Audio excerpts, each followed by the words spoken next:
This is your Barbados Today Evening News Update for Friday, August 30th. So glad you can join us. I'm Fernella Wedderburn. A dreaded find for a St. George family today, just a week after 22-year-old Rahim Ward of Cottage Grove, St. George, went missing. His body was found today near the St. Andrew Parish Church. And this is the third comprehensive search done by both the Barbados Defence Force and the Royal Barbados Police Force in this area, just on the western side of the church. As you can see in this bushy area, there's a lot of shrubbery, a lot of trees, a lot of bush, a lot of mud, and we've conducted a comprehensive search of the general area. This morning we started at 5 a.m. as I said earlier, and we discovered a body in what we would describe as a shallow grave. In other news this Friday, Attorney General Dale Marshall this evening outlined major changes and upgrades to the judicial system ahead of the start of the court assizes next month.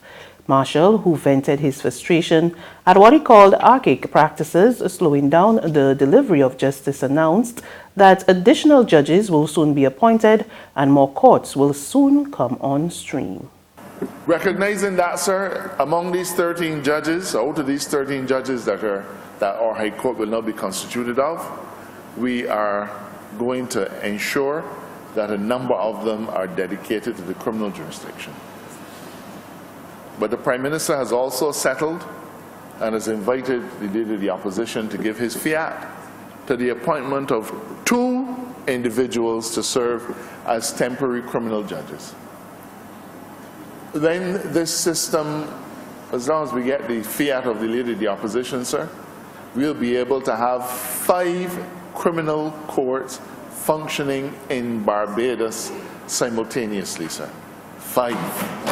Meanwhile, one of the island's magistrates warns police and investigators to step up their game in the courtroom. Speaking at a joint closing ceremony of the Court Prosecutors and Constables Development course this evening, Magistrate Wanda Blair says there is a clear need for officers to be better prepared. Knowing your file is extremely important. You need to know what is in your file before you go to court and when you're in court. You need to know the file from front to back. Because sometimes there's something in that file that might change the entire course of your case if you don't know what is in your file. So I would urge you to always be prepared.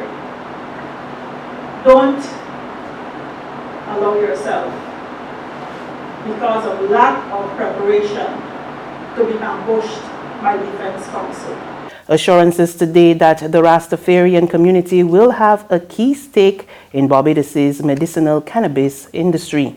Agriculture Minister Indawe gave this assurance as he tabled the Medicinal Cannabis Bill 2019 in Parliament.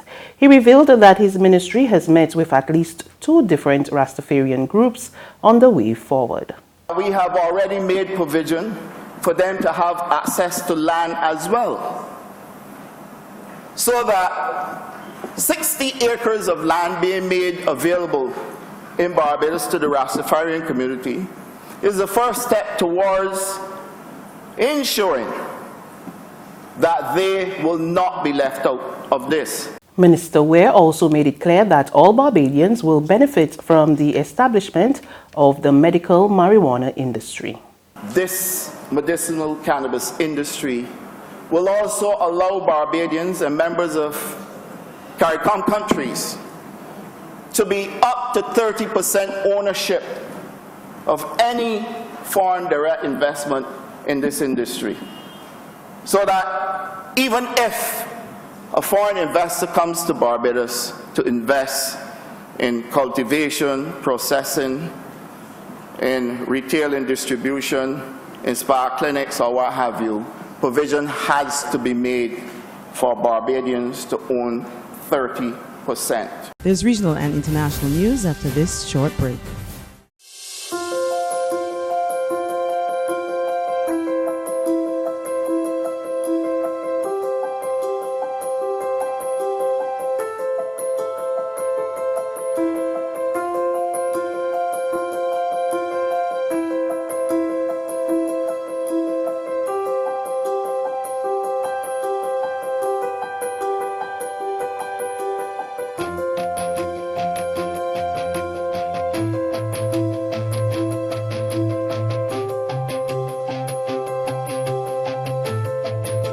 Barbados Today, news you can trust. On the regional scene, Bahamians are bracing for the arrival of Hurricane Dorian, expected to hit the country from as early as tomorrow. Prime Minister Dr. Hubert Minnis has urged residents not to take any chances. Let me again emphasize that because of the wind speed, rain, and expected storm surge mixed with the spring tide, this is a very powerful and extremely dangerous hurricane. A storm surge of 12 to 15 feet is expected and may be exacerbated by the current spring tide. On the international scene, feverish preparations across Florida as Hurricane Dorian continues to strengthen. Forecasters say the storm will make landfall early next week, and officials have warned residents to brace for the worst. Dorian strengthened to a Category 3 storm on Friday, making it a potentially devastating hurricane as it continues on its course toward the southeastern United States. The time to act is now. Florida Governor Ron DeSantis declared a state of emergency for all of the state's 67 counties as the storm's path is uncertain. But the one thing that's been pretty certain is that this thing's been getting stronger. Hurricane Dorian is expected to slam into the state early next week as a Category 4 storm, packing 130-mile-per-hour winds. Make the preparations that you need. You do have some time, but that time is running out. DeSantis urged residents to stock up on at least a week's worth of food and supplies, prompting a run on Costco's and Home Depots across the state. I've never seen anything like this, never.